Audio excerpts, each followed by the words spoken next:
I'm a big fan, but for people who don't know you, if you Grew up in Seattle, Washington. Started wrestling at the age of 10.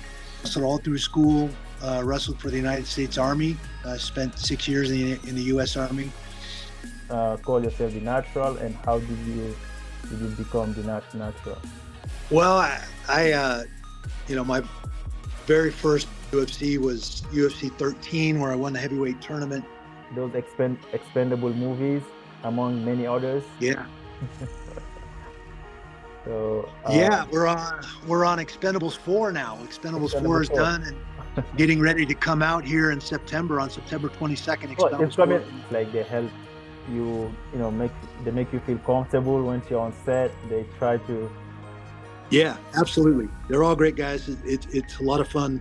Do you want to talk a little bit about? Yeah, I moved to Vegas in '05, going through a divorce.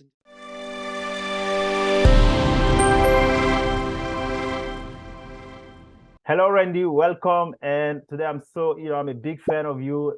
Thank you so much for being here. You are Captain America, Randy, the natural couture. Thank you for being here. Pleasure, MD. It's good to see you. Thanks for having me on, buddy. Yeah, thank you so much. And I'm a big fan, but for people who don't know you, if you wanna tell them a little bit about you. Sure. I grew up in Seattle, Washington. Started wrestling at the age of 10. Wrestled all through school. Wrestled for the United States Army. I spent 6 years in the U.S. Army. It was as a soldier that I qualified for the Olympics the first time, and ultimately that led me to a college scholarship at Oklahoma State, where I wrestled for 4 years after my time in the Army. Um, I ended up at Oregon State, where I was the assistant wrestling coach for about 7 years until I started fighting. I made my way on a whim into mixed martial arts. Back then, we called it No Holds Barred, NHB. My very first fight was UFC 13, and that was in May of 1997. And ended up fighting professionally for 14 years. I retired from fighting in 2011. Okay. Fought Lyoto Machida up in Toronto, Canada for that last fight. It was about 55,000 people there. It was a pretty crazy night. Wow. Obviously, that fight didn't go my way, but I'd already made the decision to retire, win, lose, or draw in that fight. It was time to move on. I ended up getting a chance to act in a movie in the early 2000s called Cradle to the Grave. And Okay. that kind of opened the door for me to potentially pursue acting at some point. Obviously, at that time, I was still fighting in the early 2000s. I fought till 2011. So nothing got in the way of fights. I did do some movies in that stretch of time, but I worked them in around the fights and fight camps. Now, obviously, since retiring in 2011, I can pursue acting and all the other business adventures that I started while I was fighting full time. And so that's basically what I do now. I run a couple of foundations, one called the Extreme Couture GI Foundation for Wounded Combat Veterans. The other one, we run the Nevada chapter for MVP, Emerging Vets and Players, out of Okay. the gym at Extreme Couture. Um, those are obviously very near and dear to me, something that I'm proud to be involved with because of my time in the Army in the 80s. Now getting a chance to give back to some of these men and women that are putting their butts on the line since the 9/11 incident and the war on terror. Yeah. Um, between that and some of the business ventures that I have still going and chasing acting jobs, it keeps me pretty busy. So, Yeah. um, Wow. Wow. Thank you for your service. Thank you for helping, giving back, your fight, your foundation, what you're doing for the veterans. Thank you so much for that. So I look on YouTube. No, on Google. I don't know if you Google yourself. When I Google Randy Couture, Randy Couture, I have more than 13 million results. You know, like this is just to showcase everything you have done, and you have your Wikipedia here. I don't know if you like what they what they write in here, but they have good profile of you. So and then I have your website here, where the website is actually is a great website. Um, it's just just showcase your career. So just um, just to follow what you have here on your bio. So how do you become the natural? Why do you call yourself the natural, and how did you become the natural? Well, my very first UFC was UFC 13, where I won the heavyweight tournament. I fought twice that night, and that put me in line for a super fight in the very next UFC show, which was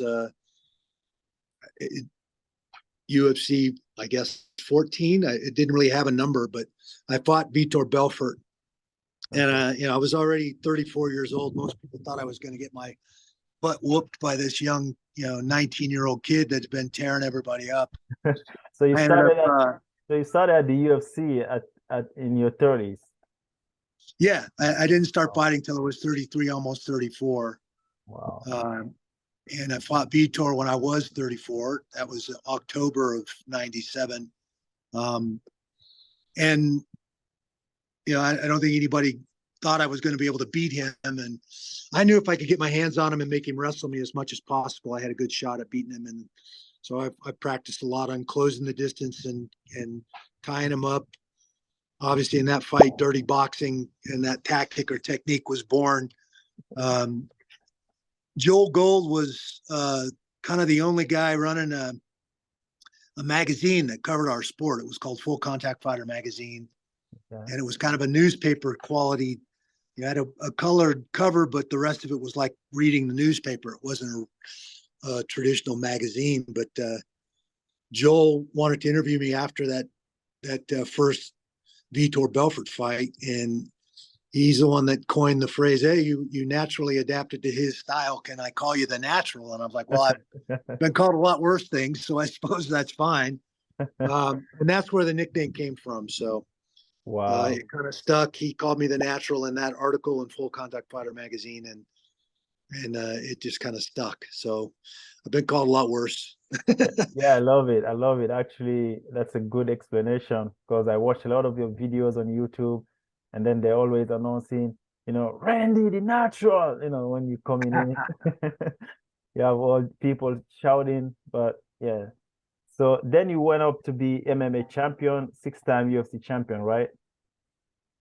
Yeah, that first title fight was right after that Vitor Belfort fight. The winner of that fight got a shot at the title, which was going to happen in Yokohama, Japan. So my first title fight was December of 1997 against Maurice Smith. And Maurice had just beaten Mark Coleman to take the title.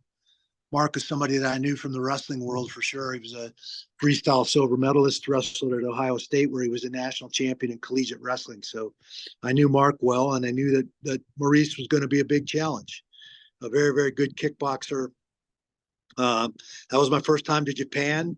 Fought in Yokohama right before Christmas. It was an amazing trip, and that was my first world championships in mixed martial arts. So certainly a milestone for me in a lot of ways. But it was a fun one. The Japanese crowd and the Japanese, they love our sport. Bushido is part of their culture, and they're a lot different than the American fans for sure. It's quiet as can be in that arena. You can almost hear a pin drop in there. It's so quiet.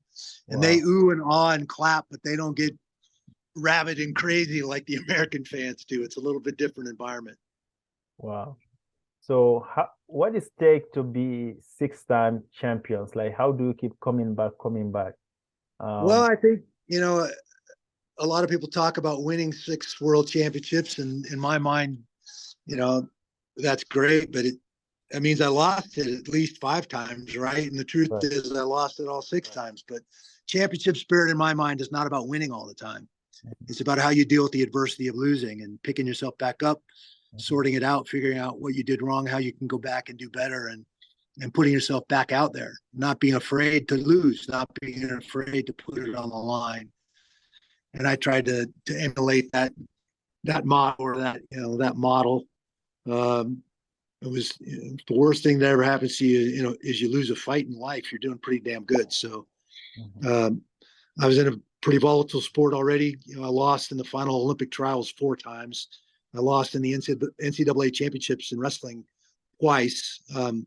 I felt lost, felt that, that feeling, and used that as a motivator to come back, do better, and figure it out, and keep putting myself out there. That's, I think it's more about that mentality than anything else. If you take Ronda Rousey, for example, she finally lost her first fight against Holly Holm and really never was able to recover from that. And that actually really surprised me, because she's a tournament sport athlete. She wrestled her way back to a bronze medal in the Olympic Games.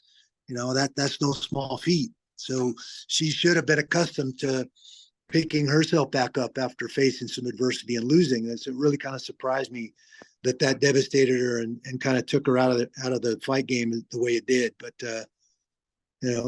again, I think that's what championship spirit is all about. It's not always about winning. It's about how you deal with a loss, how you deal with a setback.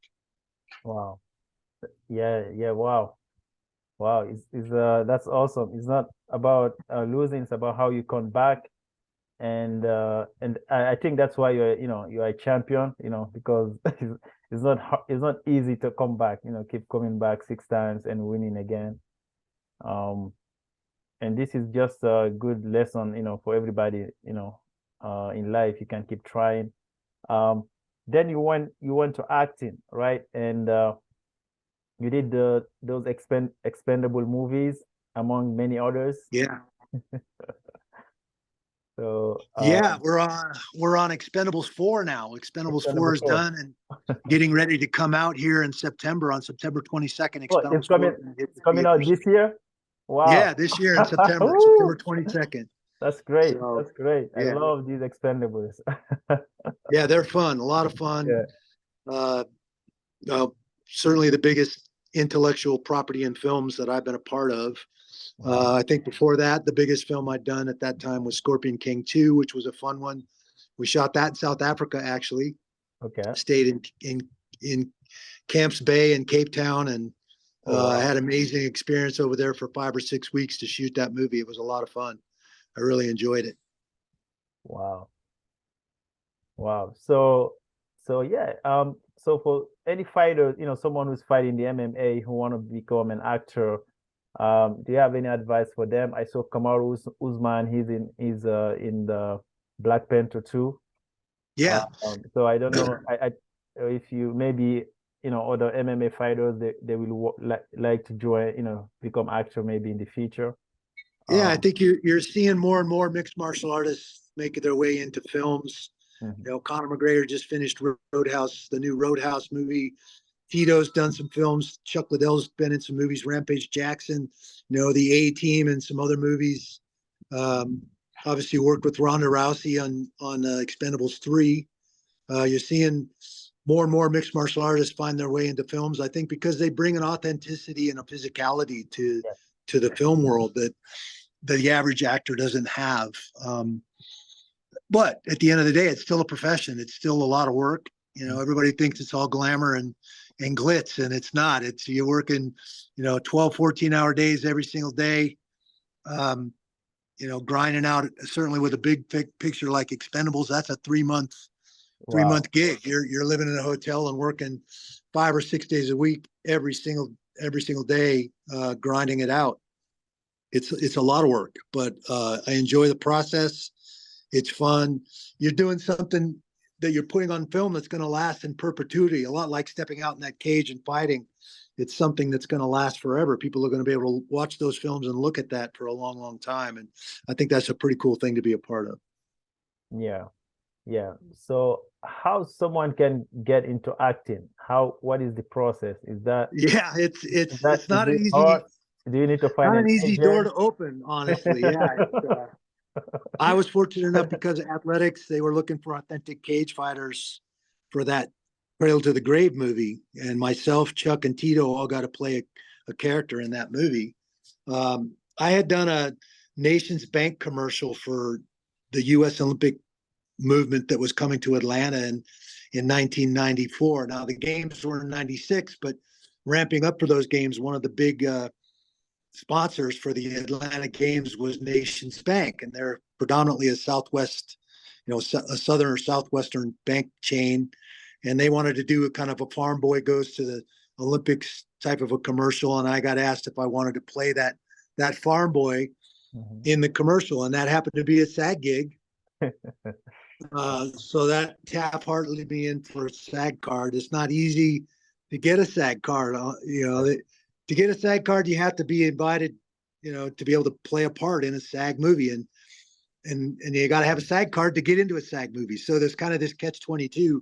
How do you get your SAG card if or get into a SAG film if you don't have a SAG card? It's kind of an interesting thing. But I was fortunate enough through that Nations Bank commercial and through later a Nike commercial to get my SAG card and open that door. And then Cradle to the Grave came along through the UFC, and I was off and running. It was my first time on a major motion picture film set and kind of seeing the process, and was immediately intrigued. I mean, we shot 7 days for that one little 5-minute part of that movie. 7, 12, 14-hour days in a row. It was pretty crazy. But I was immediately intrigued. So I went out and started taking some acting classes, and eventually ended up getting an agent with Gersh. Wow. Again, a catch-22. To get an agent, you got to have had some acting jobs. And how do you get acting jobs if you don't have an agent? Again, it's a very kind of a tough door to open, but once you open it, you can take advantage of it and take. I think the biggest thing is treat it like a profession, because that's exactly what it is. You look at guys like Schwarzenegger and Stallone and Bruce Willis and many other guys I got to watch work on Expendables. And you compare their careers to guys like Mickey Rourke and Jean-Claude Van Damme, who are great guys, but have had a lot of ups and downs in their career, in their acting career, where guys like Stallone and Schwarzenegger have literally been steady for well over 30 years and being very successful. And I think that's all in their attitude and how they treat this job, this profession. They know their wheelhouse. They're smart. They're diligent about it. They go out and they treat it as a profession. They're not caught up in any of the celebrity stuff that comes along with it. And everybody's like, oh man, I really want to be famous. No, you don't want to be famous. Trust me. It's not always cracked up to be. Became a public person when I started fighting in '97, and there's an upside and a downside to everything. So, there's just as many pitfalls and downsides to being a public person and being a so-called celebrity as there are opportunities and upside. So you have to be careful what you wish for. Right. Yeah. So those new MMA fighters, it would be nice if they reach out to you, say, "Hey, Randy, I want to be acting. Maybe you can be an agent for them." I've actually talked to several of my training partners. Jay Haran is doing very, very well in film now, and when I moved to Vegas in 2005, he was one of my first training partners. Mike Pyle has done some film work as well. Those are guys that I love very much, that I worked out with and trained with a lot, and they've managed to work their way into some films and do some acting. Jay's doing really, really well. You saw him in Equalizer with Denzel and several other motion pictures and TV series now. He's doing a great job. Wow. How was like to work with Sylvester Stallone, Arnold Schwarzenegger, all these big names? Like, since I'm a kid, I'm watching this guy on TV, and then you walk in a set, you have all of them in front of you. How's the Yeah, it's definitely a pinch me moment. It's like, what the hell am I doing here? I grew up watching those guys too. I mean, Rambo and Terminator and Conan the Barbarian and all the different films that those guys have been a part of. It was definitely surreal for me to get the opportunity to work with a lot of those guys. And again, I think as somebody who takes that sort of thing seriously, sit in Video Village, watch these guys work. Slide directed Expendables 1. Watch how he operates. Watch how he works. He's a very, very smart man. He wrote Expendables 1. He wrote Rambo. He wrote Rocky. Wow. I mean, this guy knows the industry inside and out. So you want to be good at something, you want to figure out what the best guys are doing, emulate them, and watch them, study them. And that's certainly what I've been trying to do as an actor, working now for over 20 years in the film industry. So are they all very welcoming? Are they nice? Like they help you, they make you feel comfortable once you're on set. They try to. Yeah, absolutely. They're all great guys. It's a lot of fun working on those Expendables movies because it's like old home week. We all get back together, get the suit back up, and get back out there. It's a blast. Nice. So now let's talk about your gym, Extreme Couture. Um, do you want to talk a little bit about it? Yeah, I moved to Vegas in '05. I was going through a divorce and just kind of needed to clear the decks and get a fresh start. And that was right after the Ultimate Fighter filmed and started airing that spring of '05. And so a lot of fighters, certainly from the show and in general, were relocating to Las Vegas at that time. They gave me keys to the set that they were filming the Ultimate Fighter on to be able to train when I first moved there. But the problem with that was, and it was a great place to train. They had all the facilities and modalities you would need for training. But every time they started a new show, you couldn't go back in there. You weren't allowed in. And I couldn't stop training while they filmed a 19 or 20 week episodes of the show. So it became imperative that I had to find my own gym. Okay. And I had started with Matt Lindland and Dan Henderson and Robert Follis, Team Quest up in Oregon. So I'd been running an MMA gym for a while with those guys. And with the help of my wife at the time, Kim, we found a space in Vegas and we opened the doors for Extreme Couture in 2007. Wow. Just in 2 years after I moved to Vegas. And it really took off right away. Again, with guys like Mike Pyle and Jay Haran, Forrest Griffin, Stephan Bonner, a bunch of those guys from the first season of The Ultimate Fighter. They all started training in there. Vitor Belfort, Wanderlei Silva. There was literally a who's who of guys that would come in there and train with us in those early days. It was an amazing place. It still is to this day. Obviously, when I retired in 2011, the gym went through a little slump. A lot of guys ran to other gyms and went other places to do their camps when I wasn't in there grinding out camps anymore. And my son Ryan, Robert Follis, Dennis Davis, Eric Nixick, they kind of picked up the gym and refashioned that gym and fighter family in there and got the gym back up and running to where it's at now. And we got some great coaches in there and a great team of over 50 fighters. I think we were named Gym of the Year, MMA Gym of the Year last year. I think Eric has been named MMA Coach of the Year as well. So the gym's doing great. Since I retired and kind of stepped back, those guys have all stepped up and really kind of taken the gym culture that I started with Extreme Couture and got it back up and running at full steam. So it's been really cool. We got Francis Ngannou, Miesha Tate, many, many, many other really, really good fighters training in there now. Wow. So Francis was training there, Francis Ngannou? Yeah, Francis has been training there for a couple of years with us.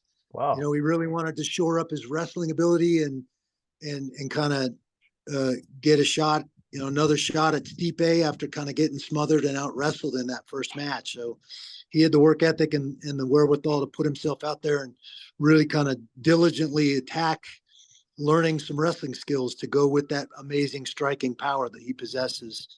And he did that under the tutelage of Eric and Dennis and all the guys at the gym. Wow.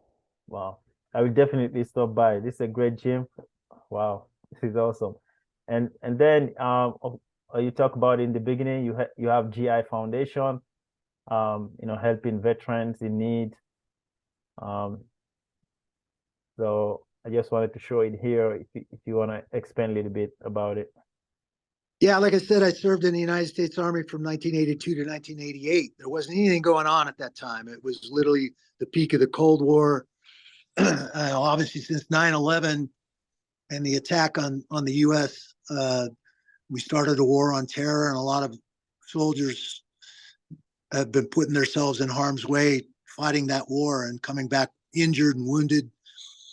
In transition, getting processed out of their service, their prospective services, and it's a rough place to be. Yeah. They acquire a lot of debt, some financial issues. So I had gone to Iraq in '06 for 12 days with Rich Franklin, saw those guys in the combat zone, which was a real eye opener for me as a former soldier. In '07, I got to go to Walter Reed Bethesda in Washington, D.C. We did a barbecue for the Fisher House, which is kind of the military's version of the Ronald McDonald House. They take care of caregivers, moms, dads, brothers, sisters that are there with their loved ones as their loved ones are going through surgeries. And I got to walk through the wards. Myself, Don Fry, Ken Shamrock all went out to do these barbecues. And we got to walk through the wars and meet a bunch of soldiers fresh off the battlefield. And I heard a lot of horror stories and the financial woes that those men and women that had been injured were going through. So that was my motivation to file for 501c3 status and get a nonprofit going to raise some money and awareness about these soldiers that have been wounded and the struggles that they go through as they transition back to being contributing members of our society. So Extreme Couture GI Foundation wants to take that financial pressure off of them while they're in that state, while they're in that transition period. One more thing they don't have to worry about is those bills and that money. Wow. So we have since expanded that mission a little bit through MVP, merging vets and players at the gym, our database in our own community in Las Vegas, and the other chapters of Extreme Couture. I have a chapter of Extreme Couture up in the Pacific Northwest with Pat Crosby. I have another chapter up in the Quad Cities area, East Moline, Bettendorf, Iowa. Mark Postelnick runs that chapter. Dave Mancuso started a new chapter in Florida last year. These are good friends of mine that saw the mission, saw what we were doing, wanted to put on some events that benefit the foundation in their communities. Certainly in Pacific Northwest is one that's where I grew up in Seattle. So to have Pat want to kind of take the bull by the horns there and put on some events up in my old stomping grounds in Washington was very appealing to me. And he does an amazing job there. I think we're looking at our 4th motorcycle poker run in July up in Seattle. I think this will be our 5th year in Moline with Mark Postelnick up in the Quad Cities area on the Illinois-Iowa border up there. This is our 5th year up there. Dave just started in Florida in Cocoa Beach and Space Coast there. We're doing our 2nd ride down there this fall in November. Do a lot of appearances, a lot of speaking gigs, and a lot of other stuff for the foundation throughout the year. But those motorcycle poker runs have kind of become the staple for the foundation. You know, there's a huge crossover between all our soldiers and all the biking communities. You know, those 1%ers started a lot of those bike clubs after World War II, and the motorcycle family, if you will, is very strong in the military community. So there's a big crossover there. Wow. Thank you so much for this. This is great. Thank you. So I have some couple fights here. This is Randy Couture finish ever. So, I have muted the sound. This one is you and Chuck Liddell. Yeah, this is the first Chuck fight. The interesting backstory in this fight, you know, I had just coming off of 2 losses in the heavyweight division.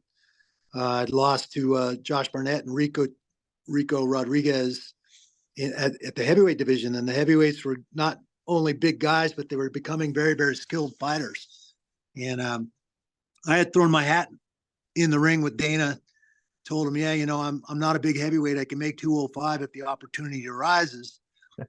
They had actually scheduled me to fight Andrei Arlovsky in the heavyweight division again. And then Andre hurt his hand on short notice. They couldn't find a replacement. So they asked me if I'd move down to 205 and fight Chuck for the interim title. Oh. Chuck wanted his shot at the title at light heavyweight, and Tito was the champ at that time. And Tito said that him and Chuck were friends, that they had some agreement they would never fight each other. Chuck said that wasn't true, so there was a bit of a rhubarb there. Certainly nothing to do with me, but when they asked me if I'd fight Chuck, I said, yeah, that I'll definitely fight Chuck for the interim title. So that fight happened, and I think they expected Chuck to win and to kind of put Chuck over at light heavyweight, put more pressure on Tito that he would have to fight Chuck if he was the interim champ. Um, the fight didn't go the way the UFC wanted it to go. I ended up beating Chuck in that fight, and then they asked me if I'd fight Tito and unify the titles. And Tito, of course, had no qualms about fighting me. So that was my very next fight, was to unify the interim championship and the championship with Tito, and I fought Tito. And that was a fun fight, and I knew it was always going to be a bigger challenge for me fighting another wrestler. Kevin Randleman, Chuck Liddell, Tito Ortiz were pretty skilled wrestlers and used their wrestling, especially defensively, to keep themselves where they wanted to be. So I knew the fight with Tito would be a good fight and a good challenge, and a chance for me to get back in and be the unify the championship. Wow. So it was a fun one. This one is you and Gonzaga. Yeah, Gonzaga brought me back up to heavyweight. I fought at light heavyweight for several years.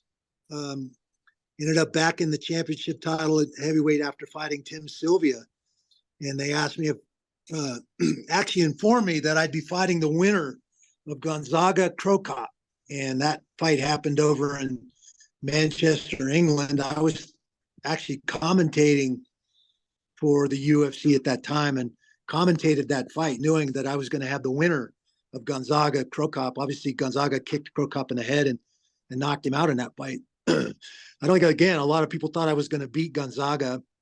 I was 43, 44 years old, going against a much younger athlete, and that was another big win for me in the heavyweight division. This one's actually Mark Coleman. I think it's the first time that two guys in the Hall of Fame had fought each other. Wow. This was, I think, three fights or four fights before I actually retired from fighting. This fight with Mark Coleman happened in Vegas, and Mark was somebody I knew very well from wrestling. So if you like what you've seen so far, don't forget to subscribe and check my courses online. So you can go at Online Compete School and subscribe here and hit the notification so you get notified anytime you upload new videos. We have very interesting content here. So feel free to go ahead and watch whatever you like. You can also check my courses on Udemy. This is one of my latest course, Solar System 101 course for all level. This is one of the— Hi everyone and welcome. I'm MD Diallo. I am an educator, a project manager, a data analyst about space and the long skills from public available information. Would you like to learn and refresh your knowledge about what is space? How big is space? About our solar system, about our own star, the sun, Kuiper Belt, the Earth cloud, beyond our solar system, with exoplanets and galaxies, planets, dwarf planets, moons in our solar system, and then learn about eclipses, asteroids, comets. I will see you inside the course. Ready, set, let's go! So you can check that course if you like it, to learn a little bit about our solar system, and also have other courses there. You can see here some other courses: the Ultimate Amazon Leadership Principle Masterclass, complete course on top 41 legit ideas to make money, a brief beginner's guide to gaming, a brief introduction about America. That's a great course also. Starting a business in America as a foreigner. Okay, that one also is a great course. Of course, the solar system course, one of the highest rated course right now on Udemy. Very hard. Make sure to check it out. All right, back to the video. It was one of the reasons why I was attracted to the sport of mixed martial arts. Back in the UFC 13 days, Mark was the heavyweight champion at that time, and I knew him from wrestling. He'd actually beaten me in the finals of the Olympic Festival one year in freestyle wrestling. He went on that year to become a silver medalist at the World Championships. He was a very, very good wrestler. So I knew it was going to be an interesting fight. Wow. This looks like the second Pedro Hizo fight. Yeah. The first fight was probably the toughest fight I was ever in. Pedro kicked me in my lead leg about 14 times. Wow. I didn't walk right for about 3 or 4 weeks after that fight. And they forced me into an automatic rematch. This is when Dana and the Fertittas just bought the company in 2001. This was the first fight under them, was fighting Pedro Hizo for the first time in Atlantic City. I don't think, again, they expected me to beat Pedro. They'd signed him to a 9-fight deal. They felt like he was going to bring in the Brazilian crowd and all of those South Americans that love our sport. And again, I was the fly in the ointment. I beat Pedro when they were kind of hoping he'd beat me and they could finally get rid of me. But they forced me to an automatic rematch with Pedro. And I went to work. I knew I didn't want to get kicked like that ever again, and went up and actually trained in Seattle, where I grew up, with Maurice Smith, the guy that I fought for my first championship. I knew he was a great kickboxer, and I knew he could help me face Pedro the second time and avoid getting kicked like I got kicked in the first fight. So second fight was completely different. I kicked Pedro.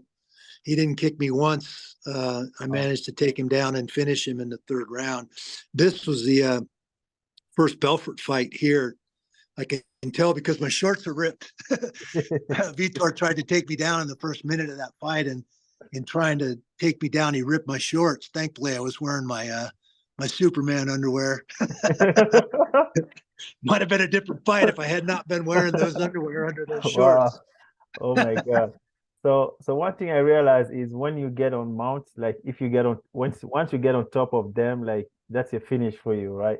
For the most part. That was, that wrestling background, both Greco-Roman wrestling, which is a very unique Olympic style of wrestling, and then years and years of collegiate wrestling through high school, junior high school, and college. I think those skill sets were very strong in my fighting style. If I could get my hands on you and make you wrestle me, I knew I had a pretty good shot at beating you, and tried to use that as much as possible. I think as much as I was trying to learn the Brazilian Jiu-Jitsu and get up to speed with what all these black belts in Jiu-Jitsu were doing, ultimately, I think that mindset cost me a fight. I've been focusing on that so much and working on that ground skills so much that when I was in the fight, the heavyweight fight with Josh Barnett, I got into a scramble, and instead of out wrestling him and staying on top, I pulled guard. And in pulling guard, I cost myself the fight. So I had to really examine that fight, why I had made that decision to pull guard. And I think I'd just gotten a little too comfortable trying to learn the jiu-jitsu and being on my butt and on my back. And ultimately, against a bigger guy like Josh, that's the last place you want to be. And I think 9 times out of 10, I would win the takedown scenarios every single time against him. So it was my own fault, my own mistake in tactics in pulling guard and putting a bigger man on top of me in that fight. I learned a valuable lesson. I went back to wrestling, started focusing on catch wrestling instead of jiu-jitsu, a lot of the very same submissions and positions, but from a wrestler's mindset and a wrestler's attitude instead of a jiu-jitsu mindset and a jiu-jitsu attitude. Wow. Wow. This is so awesome. I think I have one more here. Yeah, this is you and Belfort. This is the last one. Yeah, that was a shame, obviously, for Vitor. We fought, early in his career and very early in my career, and the rematches came much later. That was the first time the UFC ever really got behind me. They set that fight up, the second Belfort fight, during Super Bowl weekend, which is a huge weekend in Las Vegas, and they called it the Supernatural. And that was the fight where in the first 25 seconds of the fight, Vitor grazed me with his glove and sliced my eyelid. Oh, wow. And the fight ended. That was the doctor had to stop the fight so I could get my eyelids sewed back up. That forced this match here. This was the third time I fought Vitor. And my sponsor, Howard's Combat Kimonos, HCK, Howard called me up before that fight. He's like, hey, I coming out with a new color short. I'm coming out with some white shorts. I know you usually wear the red ones. Would you be willing to wear the white ones? They have red stitching, but they're white shorts. And I'm like, sure, Howard, I'll wear the white ones. That's fine. So I wore the white ones. I ended up taking Vitor down in the first round and hitting him with a couple of elbows and cut him up pretty badly. Yeah. And by the end of the third round, he was done. He just didn't come back out for the rest of the fight. basically conceded the victory to me, but my white shorts had turned pink That's by true. the end of the Wow. fight. Wow. And Howard called me on Monday after that fight. He's like, please tell me you didn't wash those shorts. I'm like, no, Howard, I didn't wash the shorts. You can have them. So I put them in an envelope and sent them to Howard, and I'm sure he still got them brown and ugly as they are from all the blood. Wow. What a fight. What a fight. Oh my God. Wow. Wow. This is wow. Randy Couture. So that was a fight. That was a fight. I just watched I watched these on YouTube. I'm like, wow. Oh my God. Yeah, in some ways, those were the golden era, the Yeah. golden age of mixed martial arts. There were only, 6 to 8 shows a year. They made a lot bigger deal out of those title fights and really kind of made stars out of all of us that were fighting at that time. I feel like now the market has gotten a little saturated. There's at least one and usually 2 MMA shows every single weekend now. Yeah. There's a new young fighter standing on every street corner, it seems like nowadays. I think back then I knew almost every fighter that was fighting, and now there's about 80% of them that I'm like, where'd this guy come from? Who the heck does he train with? I don't know them at all. So I have to do some research and some background checks and find out who these guys are and how they compete now. But the sport's really exploded. It's the fastest growing sport on the globe right now, and it's a great time to be a mixed martial artist for sure. Wow. So some UFC past event, John Jones and Cyril Gane. What was your thought on that fight? I didn't actually get to watch the fight. I was busy doing something else, but I certainly paid attention. I saw the outcome. I saw some of the video clips of the outcome. I actually thought that Gane would give John a lot more trouble than he did.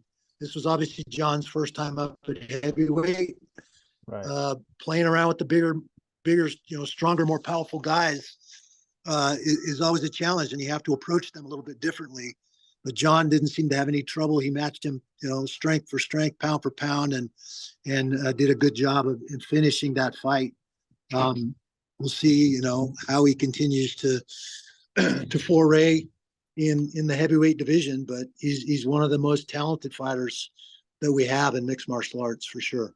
Yeah, I listened to Cyril because he has a YouTube channel in France. He speaks French. I also speak French. I listened to him after the fight. He was a couple months after the fight. He's very disappointed about his fight. He's like he wasn't expecting he's gonna finish so quickly. Yeah. That's the fight game. That's the fight game. And then Leon Edward, Kamaru Usman. The trilogy. Yeah, that was the third fight in the trilogy with these guys. I think they were one apiece. I think everybody thought Usman was probably going to come back after losing the last time against Edwards, and Edwards did a great job. And I think it's always, the onus is always on the guy that won the last fight. That guy's going to make some changes. He's going to make some adjustments, and you've got to take a wild ass guess as to what those adjustments and changes are going to be. So it's always, I think, tougher for the guy that won the previous outing to figure out how to approach that guy and get the same outcome the next time they fight. Yeah. Yeah, I was really scared that anyways, the third fight was I was expecting more of Usman to do more wrestling, but Leon was trying to set him up all the time with that left kick, head kick. And I listened to Usman. He did an interview, I think, yesterday, this week. He was talking about Leon, that Leon has a confident boost. He could see that Leon has that champion, confidence. He was so confident. He's home. So I think this is his time now. This is his time. Yeah, he's come into his own and absolutely deserves to be where he's sitting right now. That was a dominant performance. He did a great job. Yeah. And then Pereira and Adesanya. Now Wow. this one's coming up, isn't it? So this one, the Pereira Adesanya, they already fought. They already Oh, okay. fought, and Adesanya beat him the second time. So as you know, they fought two times in kickboxing, and then Pereira won, and then they fought one time in MMA.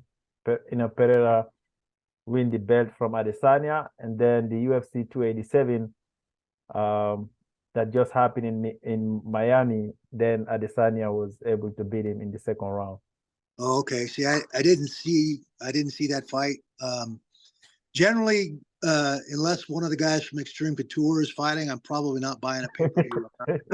I'm probably not tuning in. That's just the way it is. That's true. I haven't been to a UFC since Dana lashed out at me. I don't know, 11 or 12 years ago. I guess it would be 11 years ago because it's been 12 years since I fought.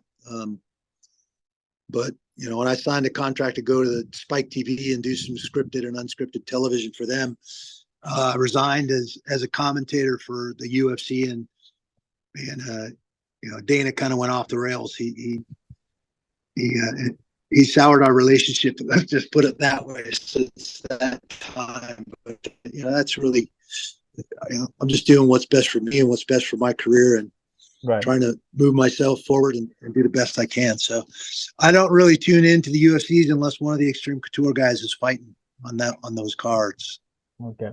Is there any way that you guys do some reconciliation, you and Dana White? It's really up to Dana. I got no issue with Dana. I never had. I tried to set up a meeting and talk to him about the offer that Spike was presenting me, and it was a very lucrative offer. They had me commentating 4 shows a year, which wasn't very lucrative, frankly. It wasn't enough to sustain, a living, just commentating 4 fights a year. So I needed more from the company in order to stay with the company. I tried to make him aware that Spike was making me a very significant offer, and he found out about that before I got the chance to sit down with him at dinner. Our sport has a tendency to leak like a sieve. It's tough to keep secrets in mixed martial arts. So it is what it is. I've stayed positive and keep moving forward, and just doing the best that I can do for myself and my family, and that's all that really matters to me. Yeah, and you're doing awesome. You're doing great. What are some of your favorite fighters of all time? What, MMA or boxing? Well, gosh, I grew up in the golden age of boxing. Ali, Right. Hagler, Hearns. Some of the Frazier's one of my favorites of all time. Smoking Joe Frazier and his peekaboo hook and the way he fought. I mean, that in many ways is, I think, the golden era of boxing. And then to also kind of be a part of that golden era of mixed martial arts, that kind of second generation of mixed martial artists that were trying to be well-rounded, complete fighters and not worried about representing their style, is kind of where I came into mixed martial arts. So it's I feel privileged and honored to have been part of that in mixed martial arts and to have lived through that era in boxing as well, and grown up watching those boxers. So I think those guys went out absolutely to win fights, to knock guys out. They weren't trying to pad records. They weren't worried about the W's. They were willing to take risks and get after it. And I think that's the difference between their attitude towards boxing and most of the boxers that I see boxing now. They're more interested in keeping that O instead of taking a risk and putting it on the line and going out there to try and knock somebody out. So, sure. How about acting? What are some of your favorite actors? gosh, there's so I love the period pieces like Braveheart or Gladiator, those genres that bring those pieces of history to life before your eyes. I love those. Those are certainly my top 5 movies. I'm a big fan of Eastwood, his directing style, his acting style. Outlaw Josie Wales is one of my favorite movies.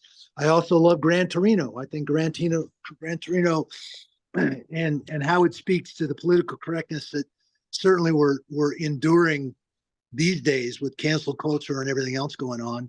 I really like that movie and the message that movie contained. It wasn't about what that man said and the silly things that he communicated. It was about how he acted, what he did.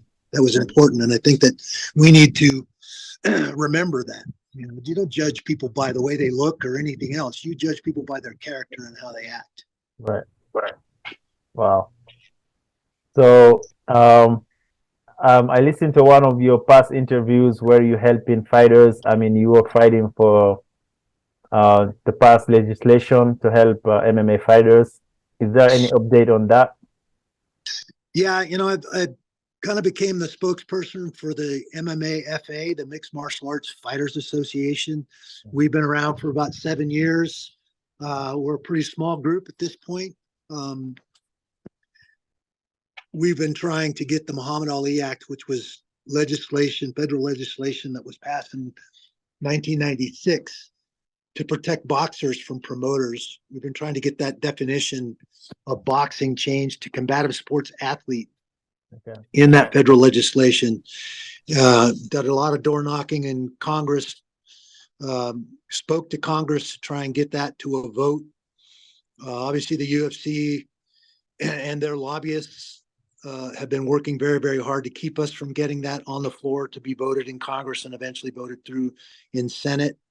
I think they've spent to date about $5 million lobbying against us to keep us from getting Wow. that legislation changed. Oh my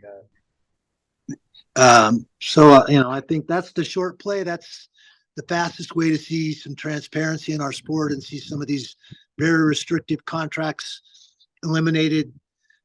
Promoters will have to disclose how much money they're making off each event. Yeah. You know, how is a fighter supposed to negotiate his fair value in the marketplace if nobody knows how much money these promoters are making off any individual event?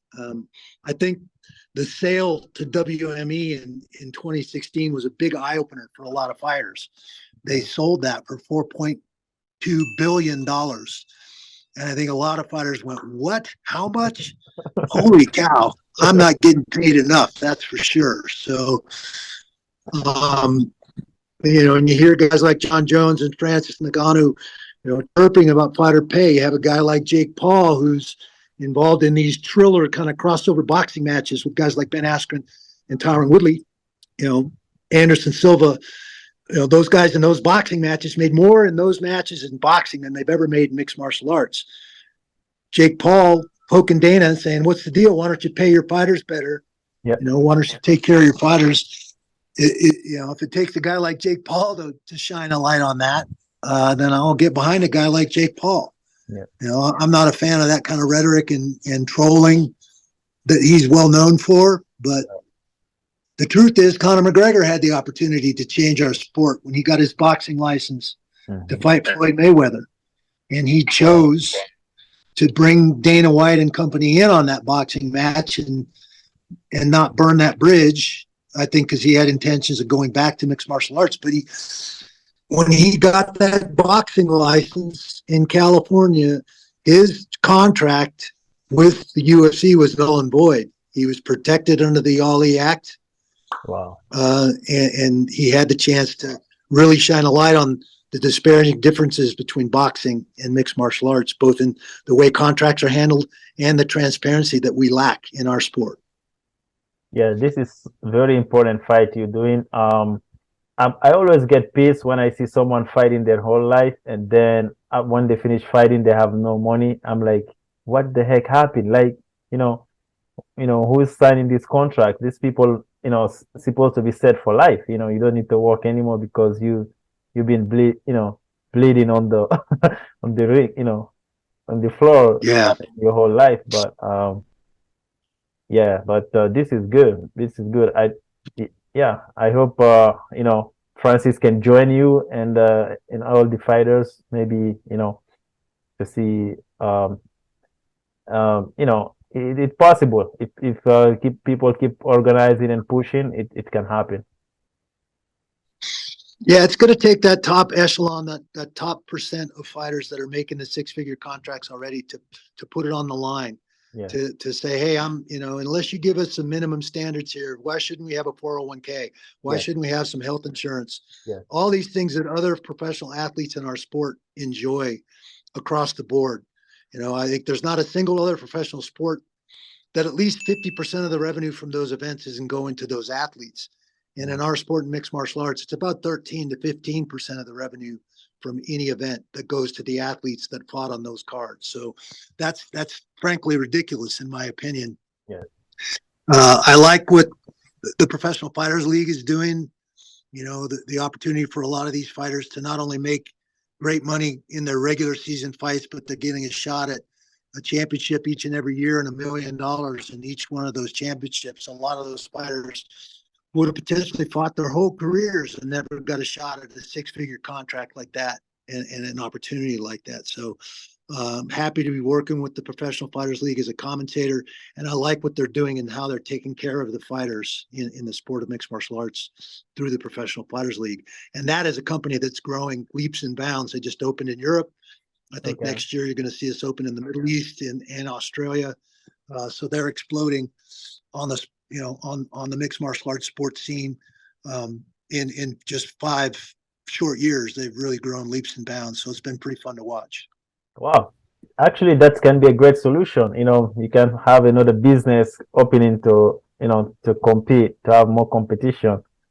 Maybe Absolutely gonna be more helpful for the fighters. So for someone who wanna fight to become someone who wanna become MMA fighter, let's say someone is 18 years old, he wanna fight. Where do they start? What do they do? Do they go to your gym, Extreme Couture, and try to work with your coach? There's the first thing. You got to find a team. As much as this is an individual sport and you walk up those 4 steps into that cage by yourself, it is still a team sport. Right. You're only as good as the people you're rubbing elbows with. So find a good gym, find a good team, some good coaches. You'll know right away when you walk in. If it's all about ego and bravado and proving that they're better than you in skills, then you're in the wrong place. Right. High tide raises all boats. You need to be in a place where we're all going to push each other, make each other better. Iron sharpens iron. So one man sharpens another. That's what you're looking for. So find a team, embed yourself, start training, start learning the skills.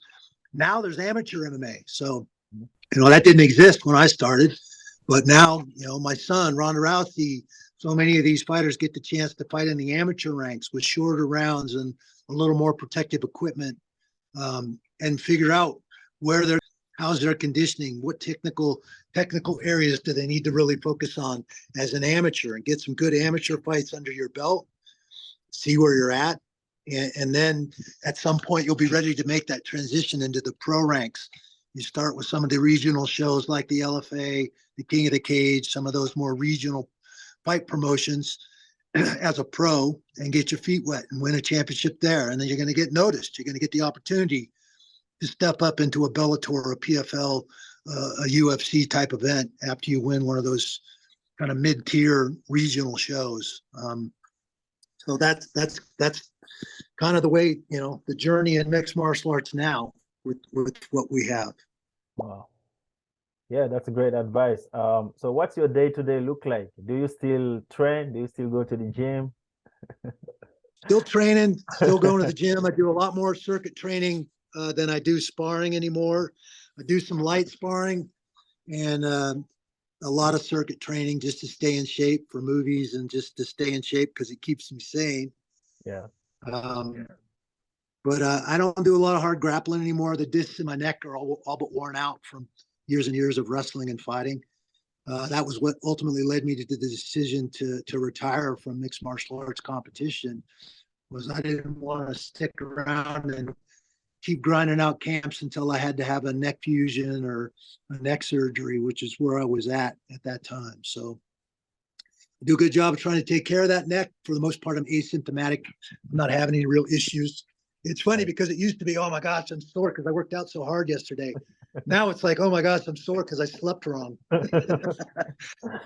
The indignities are getting older, I swear. No, it's still good. It's recovery, getting a lot of recovery. Yeah. And I saw you on your Instagram. You have, if you want to comment on this, you're promoting. Is that Jimmy? This is the product. Oh, Jimmy Bars Yes. is one of the newer endorsements that I picked up this year. They're very keto friendly, very healthy snack. Basically, I travel a lot, so it's something I can throw in my bag and take with me Yeah. whenever I get hungry on an airplane or whatever. I can, open a Jimmy Bar. I like them a lot. They're very good. They have a couple different flavors, and they asked me to be a brand ambassador for them. So I Wow. tried out the product and I like it. New Brew is another one that I've picked up this last year, and that's a nootropic, which is basically brain food. I like these. They sent me some samples, and I started taking them before the PFL broadcasts. Okay. We do a rehearsal of the shows, and then we do roll right into the shows. So a lot of times, between weigh-in show and fight show, those are 8, 10, sometimes 12-hour days. They're long days. So staying focused that whole time, remembering some of those crazy names from some of these countries that are fighting Yeah. uh, is a real challenge. And the nootropics and the New Brew, which is a powder in a packet, you just mix with water and drink. They have one for your immune system. They have Lucid, which is one that helps sleeping. They have the Advantage and the Pro, which are both for focus. Those I really like that product. And then this is the third one. ReadyWise is doing freeze dried foods. That one little bucket right there lasts you about 3 months. It's Wow. all you need is water to be able to boil water and mix those up. You've certainly seen those for camping and hiking and all that, but I think with what's going on in our society right now and the food shortages that are coming, you're seeing a lot of different things go on. I mean, how many food distribution centers have burned down in the last 2 years? Well over 100. Is that a coincidence? It doesn't seem like it is. Why is Bill Gates and China the two biggest farmland owners in Right. our country right now? Yeah. There's definitely something going on. Sure. And if you're not prepping or getting ready for what potentially might be happening if we don't get some new leadership in this republic, you're going to be sorry, I think. So I think that's where this, ReadyWise and the survival food came from. I have about 3 years worth of this food set Wow. aside in case food shortages and stuff like that come. What have we seen? A lot of cows, a lot of chickens, a lot of eggs, all kinds of things, if you're paying attention, going on right now that have to do with our food. And yeah, it's very concerning. So that ReadyWise and the survival food is one of the new ones that I just signed up for and I'm endorsing. Wow. It's a great product, actually. I'm gonna get it. I'm gonna get it thanks to you. And also these Jimmy bars. Anytime I'm gonna find it now, I'm gonna buy it because of you. I'm like, okay, Randy is taking it, I'm gonna take well, it. I appreciate that. Thank you. Randy take it, I'm gonna take it. This is good. Wow. So yeah, so your advice in general for before I get to painting. So let's say people right now they are living tough life. We have a lot of layoff going on in the economy. Yeah. We have young people getting graduated, trying to find a new career, what to do, to have a meaning in their life. What can you advise people, because you have such a successful life, you are a role model for a lot of people. What can you advise young people in general? I think at the end of I think at the end of the day, it's about finding that thing you're passionate about. Mhm. At a very young age, I became very passionate about wrestling, Mhm. and you start making sacrifices and doing the things you need to do to be the best at whatever that passion is. Pursue that with everything that you have, Mhm. and that's going to take you where you want to go. Um, that's what ultimately led me through the ups and downs of a volatile sport like wrestling and fighting. Staying focused, keeping it simple, being myself, not trying to create personas or be anything that you're not. Right. Um, you know, honor your family, honor your roots, where you came from, and the people that raised you and helped you along the way to get there. And they want you to be successful. They want you to find that thing you're passionate about too, and pursue that with all that you have. Mhm. So I think that's the key. Find that thing that you have passion for, and get about finding a way to be successful at that, and do the best you can. All right. And also get in the gym, get in shape. I think we Right, have a tendency to lead such sedentary lives. It's right, built into our culture and our society now. right. You know, people want to find the closest parking stall to the grocery store because they don't want to walk even across that parking lot. And Yeah, we've moved away from being able to work and have that kind of work capacity and do that sort of thing. I mean, unless you're running a farm or living somewhere in a rural area where that's part of life, most of the inner city places, it's a very, very sedentary life. You're working in your cubicle, or wherever your job entails. Very few of those jobs require much physical activity, and we're made to be physical.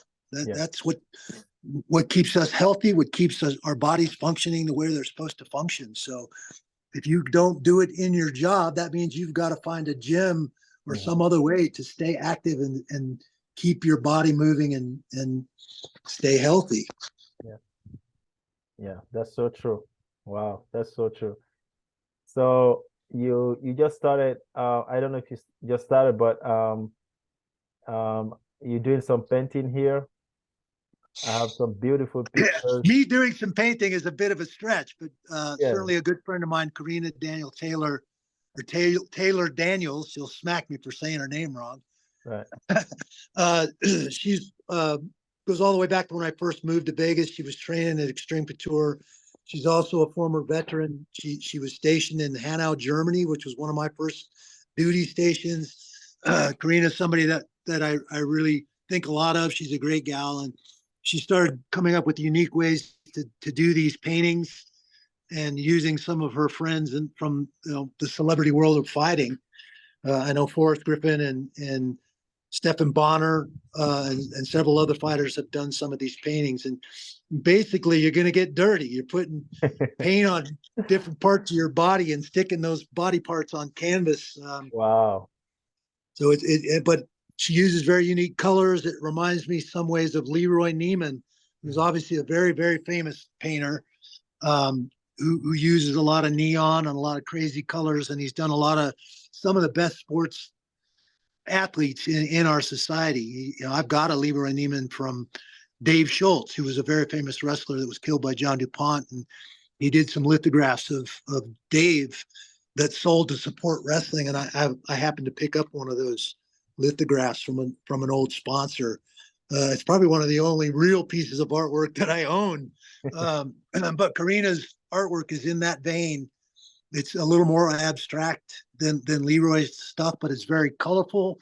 And obviously, she's getting signatures on all that. I think it's really clever Yeah, and really cool. And I like how some of the paintings have come out. yeah, it's just beautiful. I saw those pictures. And then you have your signature there, Randy Couture. So Yeah. these are your body painting, your own body painting. Yes. Wow. Yes, they are. And I'm not going to tell you what body part that is right there. Yeah, that's nice. That's nice. It's great. It's great.